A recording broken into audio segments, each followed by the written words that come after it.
عید الاضحیٰ کا موقع آتا ہے اور اس میں مطلب ہم اگر 3-4 جانور لیتے ہیں قربانی کے لیے، تو ہمارا چونکہ براٹ اپ ایک بریلوی فیملی میں ہوا، رائٹ، تو میری والدہ کی ایک جو پریکٹس ہے یا بڑوں کی، وہ کہتے تھے جی یہ 3 بکریاں ہیں، ایک اللہ کے نام پہ دینا ہم نے، ایک نبی پاک صلی اللہ علیہ وسلم کے نام پہ دینا، اور ایک جو ہے نا وہ غوث پاک کے نام پہ دینا ہے۔ تو ایسا استغفر کہنا کیسا ہے، اور اس طرح کہنے پہ شرعی حکم کیا لاگو ہوگا، اور اگر کوئی یہ بہت سینسیٹیو میٹر ہے تو اس پہ ہمیں کیا کفارہ دینا چاہیے، یا کس طرح اپنی جو ہے نا وہ رہنمائی کر سکتے ہیں ہم؟ دیکھیں، اگر یہ نام سے مراد اسپیسیفکلی نام ہے تو وہ بریلوی، دیوبندی، اہل حدیث، شیعہ، دنیا کے ہر مسلمان گروہ کے نزدیک، فرقے کے نزدیک اس طرح کی نظر و نیاز تو حرام ہے۔ اور اگر نام کے دینے سے مراد یہ ہے کہ اس کا ثواب ان کو پہنچے تو یہ ایک الگ معاملہ ہے۔ تو میرا خیال ہے ان کی نیت ثواب پہنچانے کی ہوتی ہے، نام کا تو نہیں ہوتا۔ غیر اللہ کے نام کا جانور تو حرام ہے۔ قرآن میں 4 جگہ یہ چیز وارد ہوئی ہے، سورۃ البقرہ کے اندر، سورۃ الانعام میں، سورۃ المائدہ میں، سورۃ النحل میں، کہ تمہارے لیے حرام کیا گیا ہے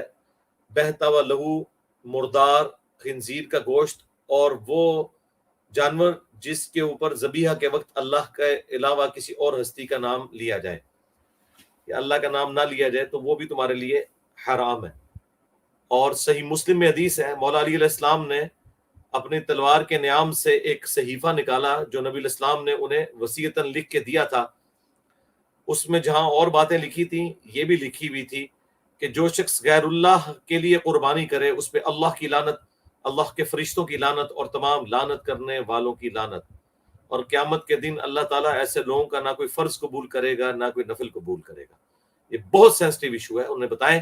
کہ اس طرح کی کوئی اسلام میں اجازت نہیں ہے۔ رہ گیا میت کی طرف سے صدقہ کرنا، تو وہ جامعہ ترمذی میں موجود ہے، ایک کمزور روایت ہے ابو داؤد کے اندر بھی، کہ حضرت علی علیہ السلام حضور کی وفات کے بعد ان کی طرف سے قربانی کیا کرتے تھے۔ ان کی طرف سے مراد ان کے نام کی نہیں، یعنی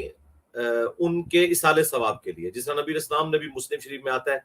آپ علیہ السلام 2 مینڈے قربان کرتے تھے، ایک اپنے اور اپنے گھر والوں کی طرف سے، اور دوسرا کہتے تھے اے اللہ اسے میری طرف سے اور میری امت کی طرف سے قبول کر۔ یعنی نبی علیہ السلام امت کے روحانی باپ ہونے کی حیثیت سے امت کی طرف سے بھی قربانی کیا کرتے تھے۔ اس کا یہ مطلب نہیں کہ امت کے نام کی قربانی ہو رہی ہے، مراد یہ کہ ان کے حق کو ادا کرنے کے لیے انہیں اس کا فائدہ پہنچے۔ تو اس وجہ سے علماء کے 2 موقف ہیں، ایک تو یہ ہے کہ میت کی طرف سے قربانی ہو سکتی ہے اس طرح کی احادیث کی روشنی میں، دوسرے جو ان روایتوں کو کمزور سمجھتے ہیں جو حضرت علی علیہ السلام والی ہے، تو وہ امام ترمذی نے 7 کامنٹس نقل کیے ہیں عبداللہ ابن مبارک کے، کہ اگر کوئی شخص میت کی طرف سے قربانی کرے گا تو وہ پھر صدقہ شمار ہوگی، وہ عید قربان کی قربانی نہیں ہوگی۔ وہ جس طرح میت کی طرف سے آپ صدقہ اور خیرات کرتے ہیں نا، اس میں تو سب کا اتفاق ہے، تو وہ شمار ہوگی۔ اور پھر جب اس طرح کا آپ صدقہ اور خیرات کریں گے نا میت کی طرف سے، تو پھر اس میں آپ کوئی امیر آدمی اس میں سے نہیں کھا سکتا، صرف غریبوں میں تقسیم کیا جائے گا۔ اور وہ بھی جانور یہ الگ دینا ہوگا، گائے میں یہ نہیں ہو سکتا کہ 6 حصے جو ہیں وہ زندوں کے ڈالے جائیں اور ایک مردہ کا،